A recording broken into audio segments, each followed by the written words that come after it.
খালি হাদি না, আমাদের কোনো রাজনীতির সাথে আমাদের ছায়ানটের কোনো সম্পর্কই ছিল না। আমরা এভাবেই গড়ে উঠেছি। আমরা কখনো ভাঙি না, ছায়ানট ভাঙে না। বোমা মেরেও ভাঙতে পারে নাই, এখনও আমরা ভাঙি নাই। আমরা আরও ডাবল শক্তি নিয়ে আমরা আরও উদ্যম হব।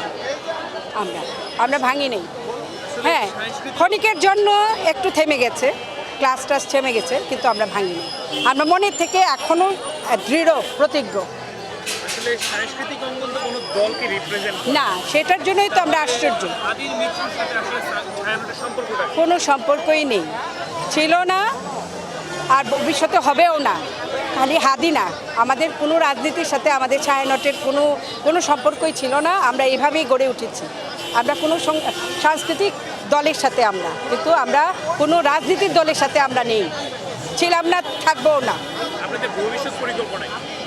ভবিষ্যৎটা তো এখনও আমি বলতে পারি না। হ্যাঁ, তবে আমরা খুব তাড়াতাড়ি মনে হয় আমাদের আবার কার্যক্রম শুরু হবে। বিষয়টা তো বাংলার সংস্কৃতির উপরে একটা আঘাত, বাংলার সংস্কৃতির মেরুদণ্ডে একটা আঘাত করার চেষ্টা এবং প্রচেষ্টা আমি এভাবেই দেখছি। এই আঘাত দেওয়া হয়েছে একটা ভয় দেখানোর জন্য, কিন্তু বাঙালির সংস্কৃতির শিকড় এত সুদৃঢ়, এত গভীর, আমার মনে হয় না এবং আমার বিশ্বাস আগামী প্রজন্ম এটা দেখে ভয়ে পিছিয়ে যাবে, যে সংস্কৃতি লালন বা সংস্কৃতি চর্চা করবে না।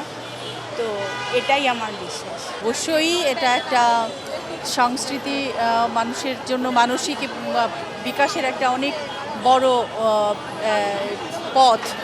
বিশেষ করে শিশুদের ছোটবেলা থেকে যারা বাচ্চারা বড় হয়, দেশ ও সমাজ গড়ার পথে ওদের সংস্কৃতিবান হওয়াটা আমি মনে করি, একজন শিক্ষক হিসেবে আমি মনে করি খুব জরুরি। আর এই ধরনের কার্যক্রম হওয়া অবশ্যই দরকার। তবে এই ধরনের ঘটনার অবশ্যই প্রতিবাদ হওয়া উচিত এবং সুস্থভাবে দেখলাম আমি অনুষ্ঠানটা সুন্দরভাবে ওরা গানের মাধ্যমে প্রতিবাদ আয়োজন করেছে। এটা নিঃসন্দেহে ভালো একটা আয়োজন ছিল।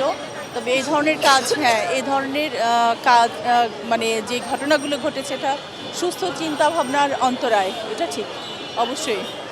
তো যারা এই ঘটনাগুলো হচ্ছে তাদের আসলে শাস্তির দাবিটা জানান কিনা? অবশ্যই তা তো শাস্তি হতেই হবে, কারণ তারা এই ধরনের কাজ যদি করে তাহলে সুস্থ সমাজের চিন্তা ভাবনাই তো করতে পারবে না, মানুষ সামনের দিকে যেতেই পারবে না, পথের অন্তরায় হয়েই থাকবে সবসময়ের জন্য।